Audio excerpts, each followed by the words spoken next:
قال النبي صلى الله عليه وسلم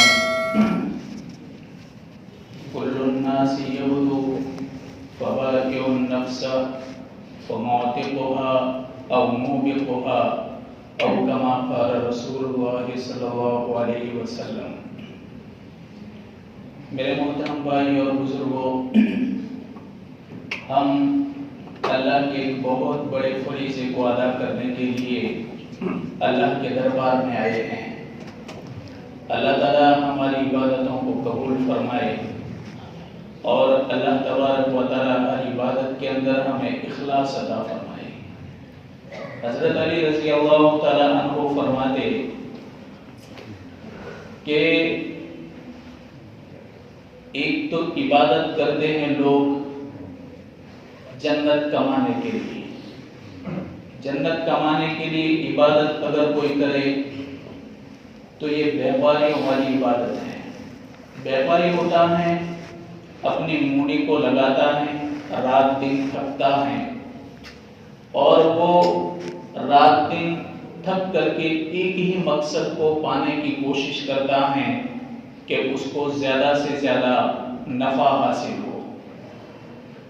تو یہ کیسی عبادت ہوئی؟ بیپاریوں والی۔ اور اگر کوئی عبادت کرے جہنم سے بچنے کے لیے، آدمی کو ڈر ہو کہ اللہ تعالیٰ مجھ کو جہنم سے نجات دے اور اللہ تبارک و تعالیٰ قیامت کے ہولناکیوں سے میری حفاظت کرے، اس مقصد سے کوئی عبادت کرے۔ حضرت علی فرماتے ہیں کہ یہ عبادت کیسی ہے؟ غلاموں والی عبادت۔ غلام ہوتا ہے وہ اپنی ذمہ داریوں کو ٹالتا ہے، غلام ہوتا ہے اس کے دل کے اندر ڈر ہوتا ہے، خوف ہوتا ہے۔ جہنم سے بچنے کے لیے اگر عبادت ہو تو یہ عبادت ہے غلاموں والی۔ جنت کمانے کے لیے اگر عبادت ہے تو یہ عبادتیں بیپاریوں والی، تجارت کرنے والا جو ہوتا ہے ایسی عبادت ہے۔ اور اگر اللہ تبارک و تعالیٰ کا امر ہے، اللہ کا حکم ہے اور اللہ تبارک و تعالیٰ کا بہت بڑا فریضہ مجھ پر ہے، یہ سمجھ کر کے اگر کوئی عبادت کرے تو میرے بھائیو یہ عبادتیں شکر گزاروں والی، یہ عبادتیں شکر گزاری کی۔ اب ہم کس مقصد سے عبادت کرتے ہیں؟ یا جنت کو طلب کرنے کے لیے، جہنم سے آزاد ہونے کے لیے، یا پھر ہم عبادت کرتے ہیں اس غرض سے کہ ہم اللہ کے بندے ہیں اور اللہ نے ہم کو عبادت کے لیے پیدا کیا ہے۔ ہم کسی مقصد سے عبادت کریں اور کسی مقصد سے اللہ کو راضی کریں کہ اللہ ہمارا خالق ہے، اللہ ہمارا مالک ہے اور اللہ ہمارا پالنہار ہے۔ میرے بھائیو، اس روئے زمین پر جو کچھ پوری کائنات کے اندر، یہاں تک کہ ہم بولنے میں بولتے ہیں کہ ایک پتا، درخت کا ایک پتا گرنا تو دور کی بات ہے، درخت کے پتے کا ہلنا یہ بھی اللہ کی مشیت اور اس کی مرضی کے تابع ہے۔